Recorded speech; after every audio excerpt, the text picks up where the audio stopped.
Question C says if A over B is equal to 3 over 4, find A squared plus B squared all over A squared minus B squared. Option A, 25 over 7, B, 7 over 25, C, 25 over 16, D, 16 over 25. So solution, let's solve this. It's very simple. Solution.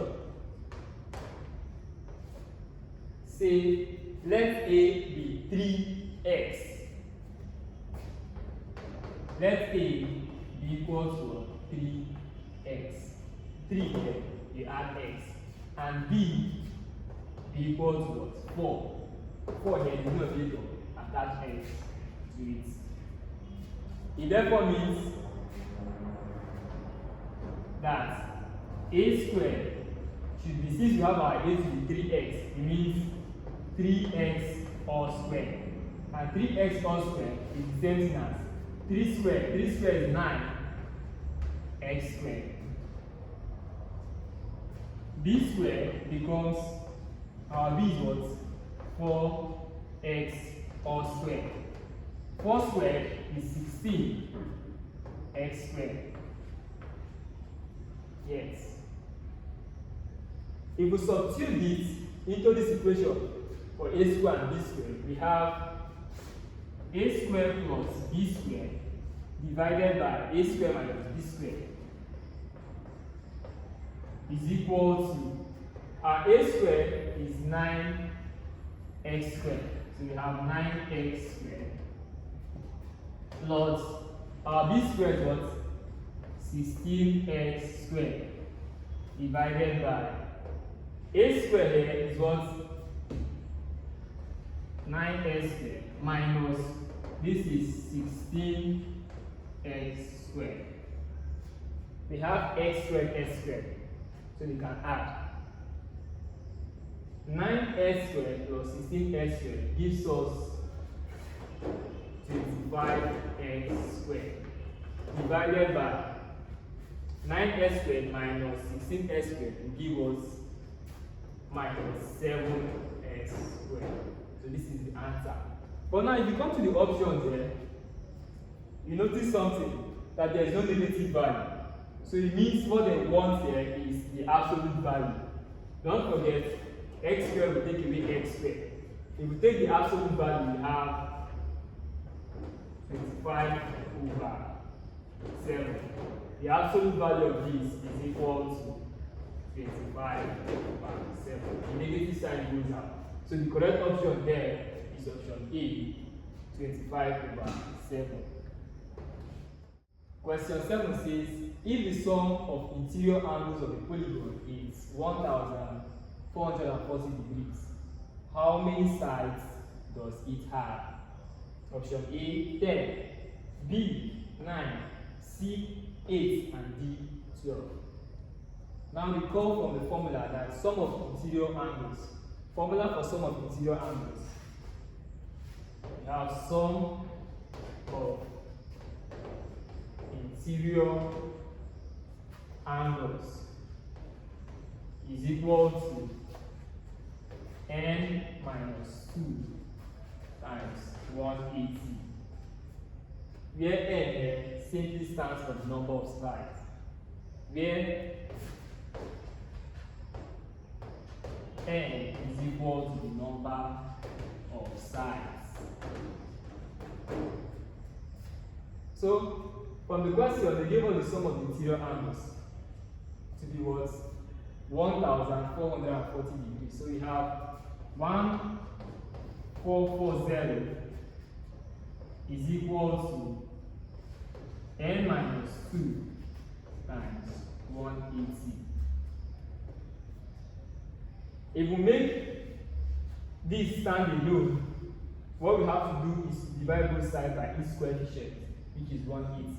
If we divide 3 by 180, we have n minus 2 is equal to 1440 divided by 180.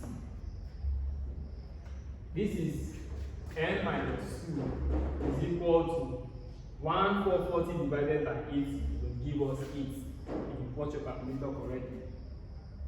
N minus 2. If we make n the subject of formula, we have n is equal to 8 minus plus 2. Because this negative sign, when we cross it, changes from negative to positive.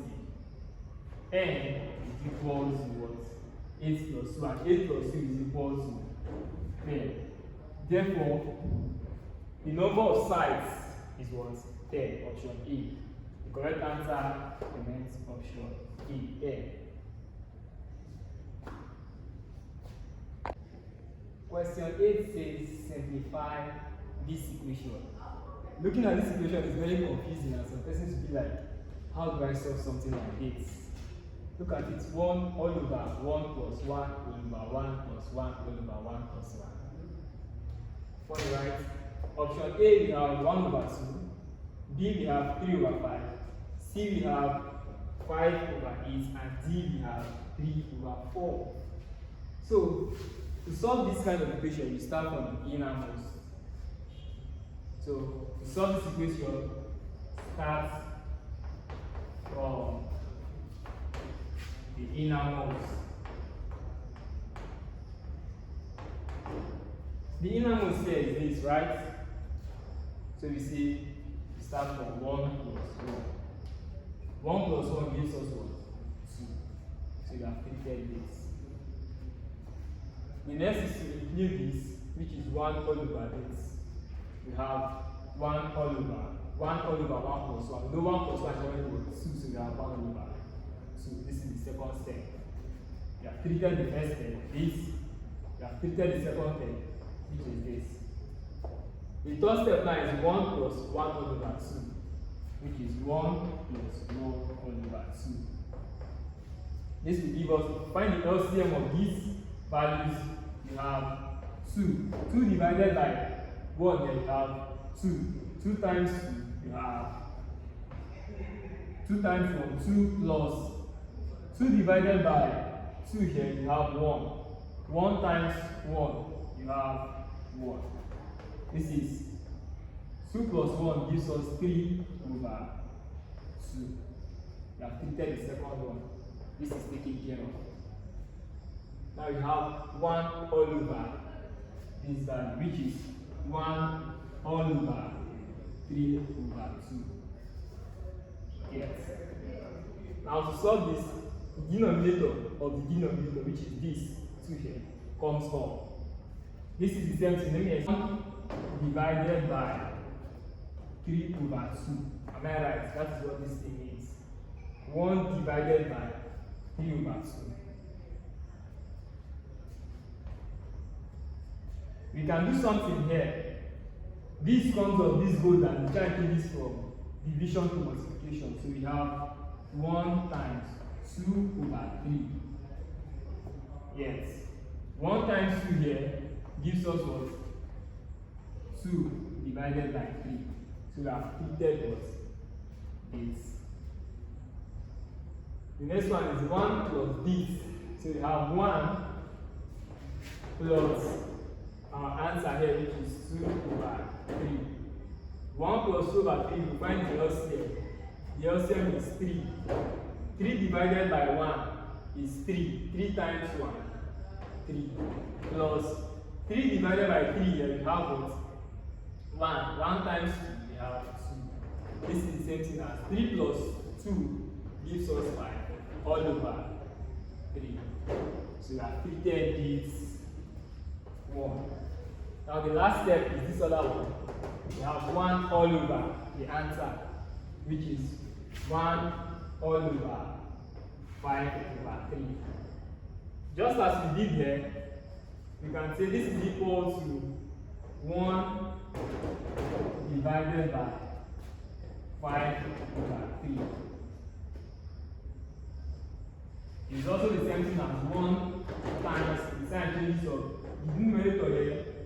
The denominator becomes the numerator and the numerator becomes the denominator. We have 3 over 5.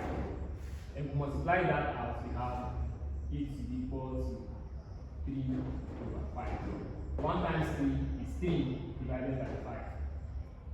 So we are done with is. Therefore, the correct answer is what? Option B, 3/5. This is quite. Question 9 says, if 5 men can do a job in 12 days, how many men are needed to do it in 8 days? If 5 men can do a job in 12 days, how many men are needed to do it in 8 days? Option A, 6, B, 7, C, 8, and D, 7.5. Now, we know that work is equal to the number of men times the days. Yes, number of men times the days. Now, for the first set of persons, we say 5 men did a job for 12 days. Now, they say how many men are needed to do it in 8 days. So, let the number of men required be X.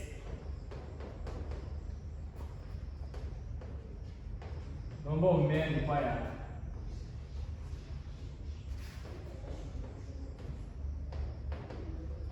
be X. We have that for the first set of persons, men times days, the work. We have 5 men times 12 days, which is 5 times 12 is equal to the same men times days. For the men, the number of men, we don't know this. So we see X times the number of days is what? 8 days. 5 times 12 gives us 60 is equal to X times 8 gives us 8x. If we make X the sort of formula, we have X is equal to 60 divided by 8. 60 divided by 8, if you pause correctly, it will give you 7.5. Therefore, 7.5 men are needed to do the same job in 8 days. The correct answer here is option D, 7.5.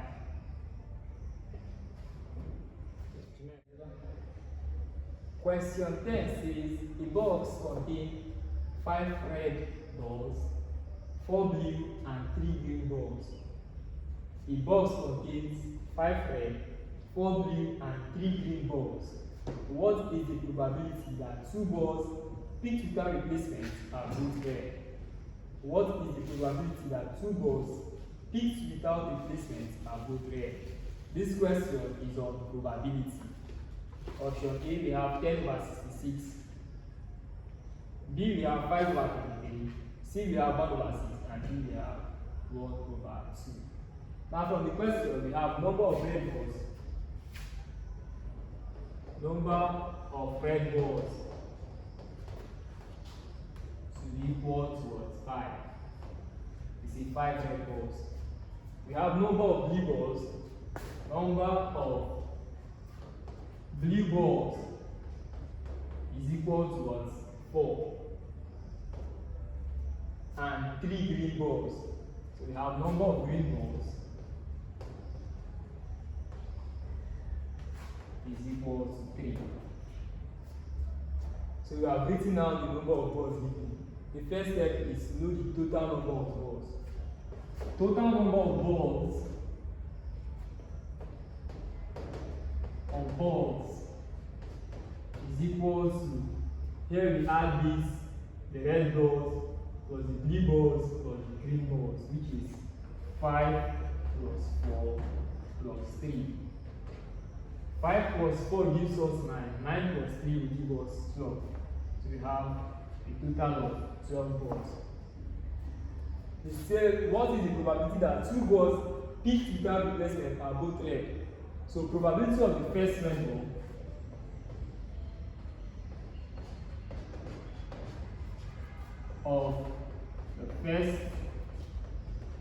ball is equal to number of red balls here is 5. Divided the total number of balls is 12. So this is the probability of the first red ball. Now note that we have removed 1 red ball and 1 from the total number of balls. Note that what is left is 4 red balls 4 red and 11 balls are remaining. We remove one from this, 4 is remaining. If we remove one from the total number of balls, 11 is remaining. So the probability of the second red ball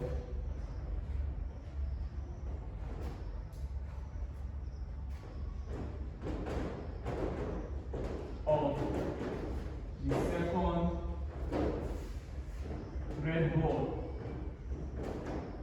is equal to how many balls remaining? Number of red balls 4 over the total number of balls 11. This is the probability of the second red ball. Now P, it says the probability that the two balls picked without replacement are both red, which is the first ball and the second ball. So we multiply it together. We have 5 over 12 times 4 over 11. This is equal to 5 times 4 gives us 20 divided by 12 times 11. 12 times 11 will give us 182. Let's simplify this and break it down to the lowest step. What can go here now? 4. 4 into 20, we have what? 5. 20 divided by 4, we have 5. 132 divided by 4, we have 23. Therefore, P is equal to 5 over 33. This is our final answer. The correct option here is option B, 5 over 33. So we have come to the end of this class. Please don't forget to like, comment, and subscribe to this channel. See you in our next video.